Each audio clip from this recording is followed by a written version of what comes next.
What up, YouTube? It's your boy Jay Bruce, and we back with a part 2. So let's get ready to rumble. Let's get ready to rumble. Y'all see the thumbnail, you know what it is. So let's get to it. I want to say shout out to On Point Focus for leaving that comment on my last video when I did that part 1, where he broke down. He said, man, you might have some misunderstand the red pill community a little bit. So he recommended a few people to take a look at and recommended some videos. So look, there's a lot of videos he recommended, and shout out to you for giving me those videos and that content, because I'm gonna break this down.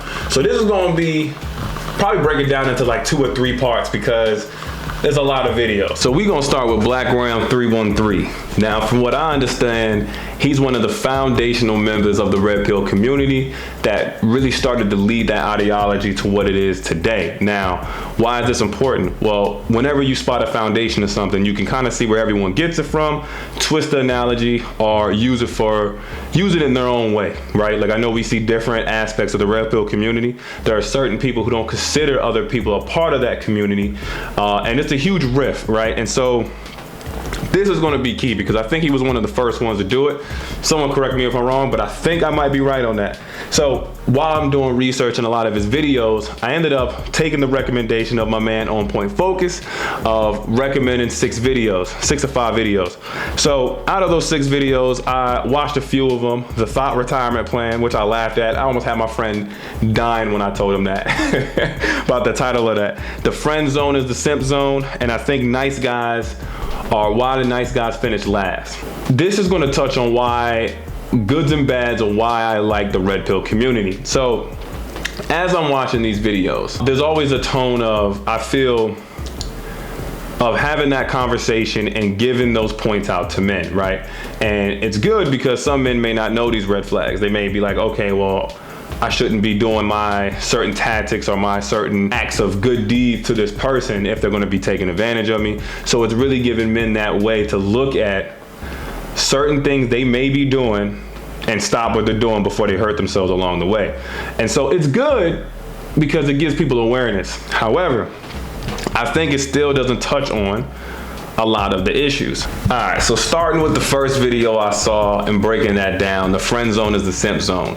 Now, he put it out a lot of bullet points or steps through what he thought on why you shouldn't be in the friend zone, or why he thinks the friend zone is the simp zone. However, as I watched this video, it still doesn't address a lot of the issues that come before you start even asking or addressing those points. You know, one of his major points were, you're unworthy to meet her standards or attractions if there wasn't one if there was one in the first place. So meaning she keeps you around because you didn't meet her standards, her beauty standards, or whatever she attracted to you with. And so she places you in this friend zone. Now, see, before we even, I feel like we got to take a step back, because a lot of times in this red pill community space, we like to put these definitions on stuff, and those things are not a one size fit all, because we only focus on the aspect of what the girl's doing. And it's almost like it doesn't mind what the dude is doing. And this is a part of where men are at, because here is the problem. I don't know about y'all, right, or anybody else, but anybody who's in the friend zone, to me, tells me you didn't put your standards clear in the first place. Meaning, I've met many people who've waited years to go and not say and confess their feelings to the person they wanted to be with. And they ended up suffering, watching her go through exactly what he's talking about, going through guy after guy, using him as advice and doing things like that. But I wouldn't even blame the girl. I blame the dude. And I guarantee when there was an opportunity where she may or may not have even asked the guy, he was too scared to say anything. And so it went far beyond it needed to, a lot of damage. But eventually the guy I'm talking about, I'm not gonna put his name out there, he ended up finally asking the girl out, and I think they went out for like a few months. But by then it's like the attraction's gone. See, to me, I always have this theory of putting yourself on the map. Now, a lot of my friends, they know I used to say that a lot, but you gotta put yourself on the map, right? Like, you can't just be on there and not you're just in the middle your entire life. You know what I'm saying? Or with the girl, that entire relationship, you're just playing the middle, never crossing lines because you're too afraid to ruin a relationship. A lot of times people do that. They're too afraid, so they don't want to dip their toe in the water. So like, but then when they don't do that, you don't get results. Rejection's a part of the game, and I feel like, again, a big part of people I said this in my last video, a big part of men don't want to face that rejection, so they refuse to try. You know what I mean? You don't want to fail, so you don't try. And so to me, I find that a little bit of an issue because it's not getting talked about. The friend zone, who voluntarily, there's no application. You know what I mean? There's no application she's not going to hand you and say, here's the friend zone. This is what your duties are going to be. You sign up for that. And I almost put it as, you went in there and the game that you thought you had or whatever you plan on doing, you just stayed in the middle the entire time way too long. And see, this is where it comes back. Now we're addressing the insecurity of men. And so to me, it's really, can you put yourself on the map? Do you have the balls to go step forward? Now, I'm not saying if the girl says no and you still decide to be there, that's your fault. You know what I'm saying? But I don't got time for that. Anytime that happened to me in the past, I just kept it pushing. I was like, I ain't gonna stick around for that and take a beating like that. Ain't no way. I'm gonna move on because I know my worth. And I think that's the huge problem. It's where you watching her go through all these things and you're not even taking any accountability of what's going on with you. And so when you watch a lot of these videos, you're like, oh, that's it. I knew it was this. And then there's a way of deflecting and you not dealing with yourself. See, the thing is with this friend zone thing, in that video, a lot of it was pointing things like, oh, this is how you know you're in the friend zone. Okay, cool, but let's talk about how you got there, right? Let's talk about where you started at and how you got there, because then that's how you fix a problem of it, like, honestly, almost instantly. Because when you tell a girl, hey, at a certain point, now I'm not saying on the first day, hey baby, I love you. Yeah, she's gonna be like, yeah, this dude's crazy as hell. But I'm talking about in a sense where at a certain point you date and you're making it clear that you're taking her on a date. You're not just hanging out, right? See, a lot of times like, hey, do you wanna go to lunch? No, I'm gonna make it clear. Hey, you wanna go on a date? I wanna take you out to wherever, you know what I mean? Take you out to go eat at the Red Lobster or something, get some cheddar biscuits. And so, but the thing is those are some key words right there that you need to throw out to hint to her like, I'm serious. And after a certain point, girls ask this question a lot. And I think men do need to start doing it too. So what are you expecting? What is your goal here? You know what I mean? Because after a certain point in time, you're gonna have to put yourself on the map completely and just take that leap of faith and say, babe, you wanna go out with me? Right? Like it's gonna have to work like that, because the girl ain't gonna do that, right? Like we don't want girls proposing to us, so we're gonna have to go out there and make those chances, right? So we can't really complain when it don't work that way. That's just how it goes. Now granted, some girls, I do agree, want a man to be a millionaire, take the bills and all that stuff just to meet their standards. Like that's a different conversation, right? I think at first, before we go there, we need to address the solution for why you're getting certain results. And I think the red pill community doesn't really address those solutions. A lot of the time in these videos, they always just point the finger and then it deflects. So I think a lot of it is really being able to address yourself first. And I'm not saying that the girl's not wrong in anything. I mean, I'm just saying we got to talk about us first. The best thing you can offer yourself is a better you.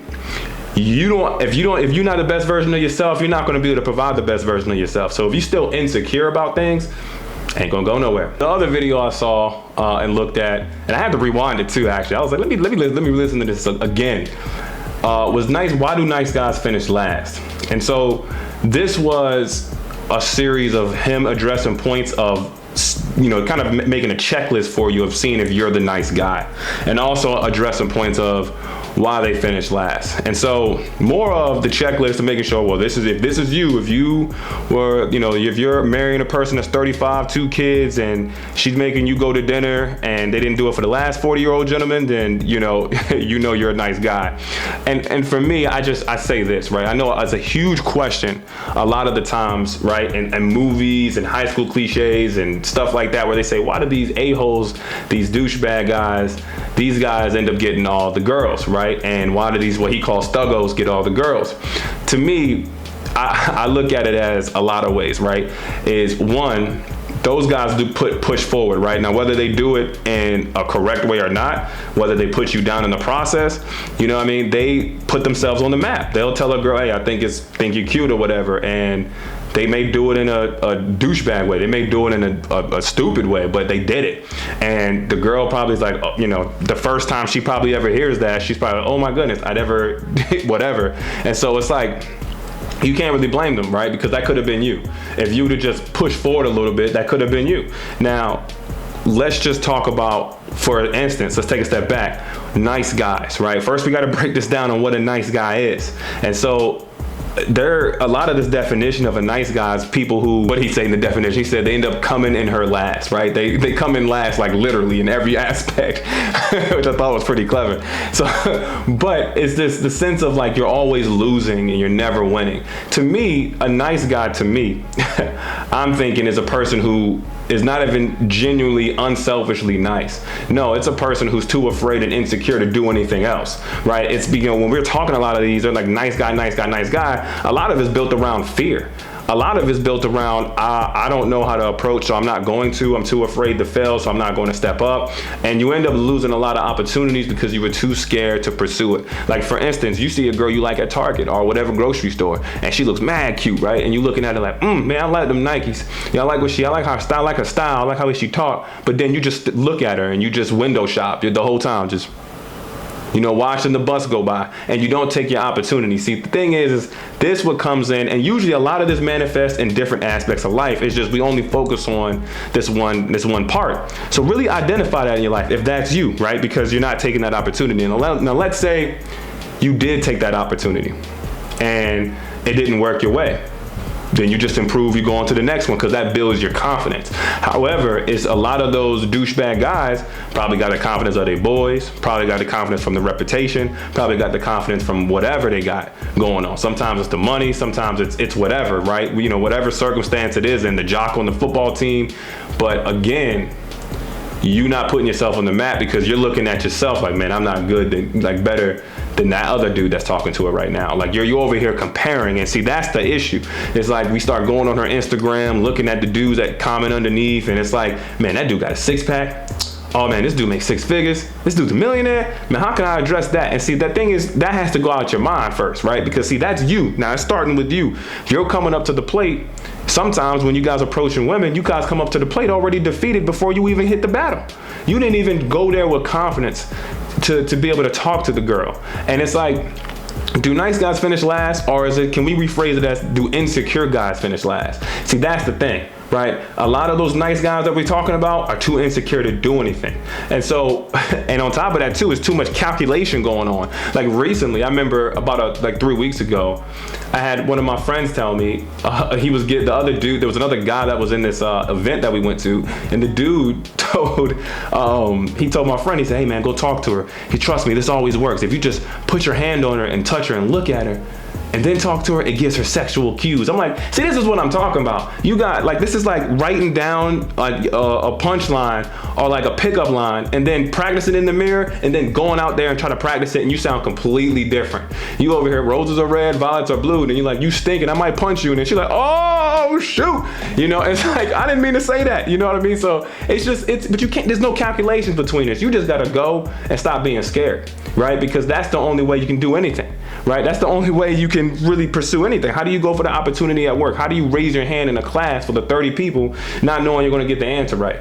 You know, the only way you do it is if you fix what's in here, which is that confidence, that rejection, that fear, to be able to go out there and pursue yourself. There's been many times where opportunities itself have really like open doors have opened just based off of confidence. Confidence is a language of itself. Honestly, if you got confidence, you are bilingual, because at that point you start speaking different. People can't recognize that. You become the guy in the room that everyone notices.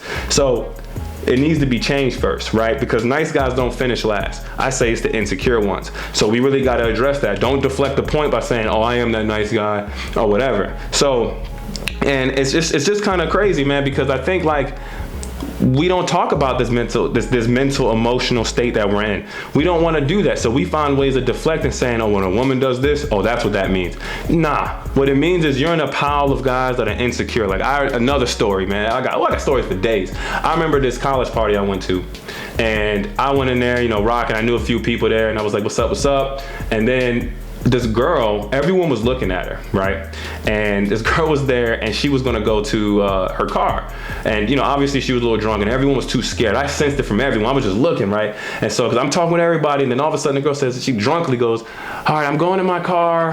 Who wants to be a gentleman and take me?" I promise you, bro, if I could do it, I would show you. He gets up immediately, all of like 30 dudes, they 30 deep, don't even know each other, and got up in unison and was like, "I'll take you," because they wanted to show, I got you. But see, that's whack. Like you waited for her to present the opportunity, and ain't nobody get with her at the end of the night. And it's like, then you question yourself, like, man, like, what did I do wrong? You didn't do nothing when she was there, when she first got there. You know what I'm saying? You sat there and just window shopped. So again, and you think what? You think a girl's not gonna notice that? Shoot, a man notices that when you see a weak, timid dude across the street. You notice insecurities.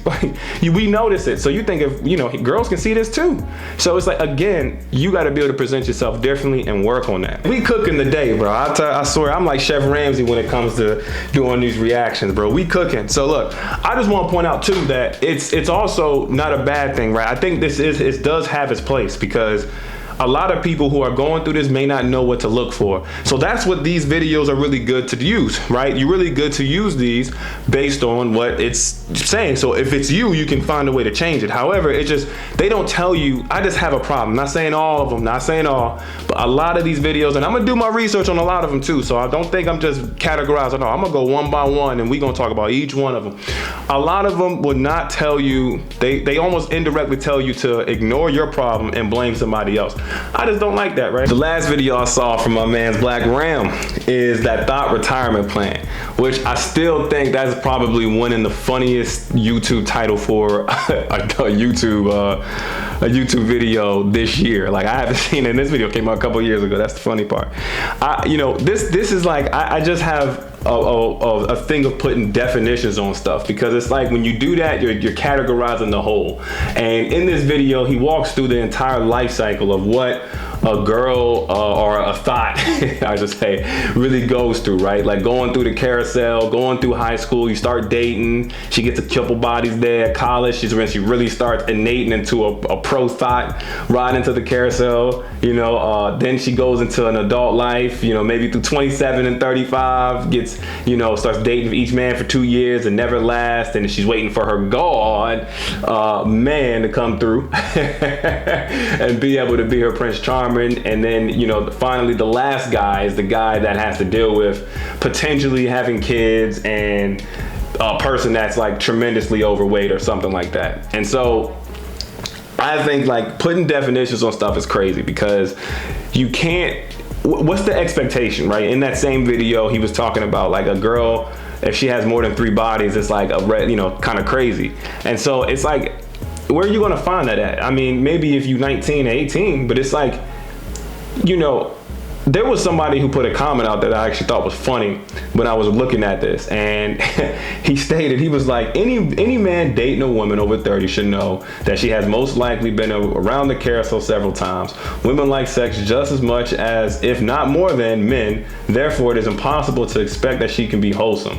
As long as she keeps it respectful, you can continue to deal with her. Once the disrespect starts, you must be done with her. Now, this is where I talk about, right? This is what I really mean. It's, what is the expectation? I mean, there's no expectation on men other than the money, right? Like, I mean, that's what we're saying a lot of these times. Is like, they talk about the nerd guy, they don't really mean the dude who likes Star Wars. They're talking about the guy who like runs IBM and, you know, is a white collar guy. And the thing is that everyone ran through somebody, right? At a certain point. Like, you're not, unless you got your high school sweetheart. So it's like, that doesn't account for anything, you know what I mean? Because people change. So when he says like certain things to me where, oh, a girl will wait for you but didn't wait for the last dudes, I mean, I don't see any guy really asking those details, you know what I'm saying? You don't know. But then again, it's like safeguards, right? It's the same thing we do. It's, if we get hurt, we have these walls up to say, oh, I'm gonna ask her these questions. If, you know, she doesn't do this, then I see it as a red flag. So it's the same thing. And so to me, it's like, yo, like where we got to stop with these expectations, man. I mean, the video was good and it was clever. You know, I just think at the same time, it's not always a bad thing if you do end up with the person that you love, because that's the winning goal, right? That's the winning goal. Yes, you don't want to deal with the drama, but you have to come with your prerequisites to say, I don't want to deal with that. I don't want to have to deal with someone that already has kids. But like I said, at the same time, if you're not taking your opportunities and going out there, if you 35, if you 40, chances are you're probably going to meet someone that there's a good chance, a higher chance that you're going to meet someone that either has a kid or something. You know what I mean? She's dated around. You can't just have a girl just sitting there not dating anybody. You know what I mean? So that's just unthinkable. And that's why I agree with that comment. It's like, she let's just be real now, like the chances of that happening are very slim. She's probably going to have some bodies. So what? You have her now. You know what I'm saying? Now, I'm not saying you got to deal with the kids, all that stuff. That's, you know, I mean, that's your decision. You got to base it on that, on how you think she is, right? Even he said at the end of the day was like, if she shows true repentance. See, this is where I think it's like a high horse thing. Who judges that? What do you like? I mean, what do you want to do? Like, what do you want her to show? And that's a question for Black Ram. Like, what does that even mean? True repentance. Her true repentance might be making you wait because she learned from the other dudes. You know, what do you want her to do? Cry, do some push-ups, you know? And that's where I'm at with it, man. I just feel like we got to get to a realization that a lot of stuff is on us too. A lot of stuff's on the women, because women be asking for some bogus stuff. Don't get me wrong. Like, I mean, if you a girl watching this, or you know a girl that ain't all that, she ain't looking all that, but she asking for all that, and you have all that, oh, I mean, you crazy out your mind, you know? Because the thing is with this, is the winning goal is to get a winning partner. Let's not forget that. I think sometimes we get lost in translation. You want to get a winning partner that can share your life with you, build with you, and you move together as a unit. You don't really, and be happy with, right? We don't want to have this thing of where we're judging people, talking about, oh, you got this, but what happens if you're actually in love with her? What, you gonna use the logic of saying, nah, I'm good? I mean, because at that point, it's the same thing on what women do. You don't have these checklists, but it has to stop somewhere, because the goal is happiness. The goal is not to be sitting, if she has true repentance. I mean, shoot, you go ahead and put on your pastor cloak and all this and give her confession. But I mean, at the same time, you know, there are certain people, I don't know if it's Greg Adams. We're gonna get to him next, by the way. You know, he has 10,000 bodies. I mean, like, come on, bro. Like, that's kind of wild. You think someone's gonna want that? Like, you know what I mean? Yeah, maybe the girls I'm gonna have sex with, but it's like, that is what I'm talking about. You know what I'm saying? You can't be that, like, we gotta know the backstory. I don't know the backstory of Black Ram. I don't know where his history was. I know he said he used to be a janitor before. So that's a humbling experience. You know what I'm saying? I'm gonna be honest. I mean, I you know, I don't know many janitors, but I do know it's not necessarily a job you go for and be happy that you're doing. You know what I'm saying? So it's a humbling experience. And I think whatever he went through showed him this. And yes, I agree. Maybe you made some mistakes, but let's just own it up a little bit. Show men the mental health of knowing, because that's how you're going to find out. Once you deal with your problems, you're going to look at certain other people and be like, women, and be like, I don't want to deal with that. You know, I don't really want to deal with that. You know, I want to get to know her first. I want to be friends with her first. Not even friends in like a friend zone, but really get to know her so you can be happy to spend the rest of your life with. And make, you know what I'm saying? So that comes with experience and being able to just deal with yourself. Experience of knowing yourself. So look, man, I broke this down, man. I love doing this. So please comment more and more videos, because this is, to me, very interesting. Like I said, I do enjoy the Red Pill community. I think it does serve a great purpose at times, because it does build up men the correct way. I just think personally, we focus too much on identifying the problem, which is great. I'm glad there's finally a place you can identify the problem. But then we have to also talk about a solution. And I think a lot of those times, getting yourself together is a good way of helping, but we ignore accountability of background issues. And I think that is something that needs to be healed, right? I know I've heard, I know On Point Focus is like, I know he don't consider Kevin Samuels a part of the Red Pill, but he did touch on that at some points, which I really appreciate, because it's a breath of fresh air when you're reading through all this. It's like, you know, when they give a lot of things, taking cold showers. I'm like, at the end of the day, you need to take a cold shower inside of your heart. You know what I'm saying? Really focus on those insecurities, because like I said, you can't replace confidence. You just can't replace it. So look, man, I love this. Enjoy it. Please comment more down below on if anybody you want me to go and do a review of. If not, I'm gonna just be running down the list, man. I think this is gonna be educational for me and you. Me to learn more about this, you to kind of pick up the pieces and say, oh, I like this aspect of it. Because my goal is to be able to have us win our lives every day. We want to be able to own our life every day in every aspect, making sure there is nothing that owns us and we own it. We control our emotions. We don't let it control us. So look, man, without that further ado, it was a pleasure. And this is Jay Bruce. I'll catch you on the next video.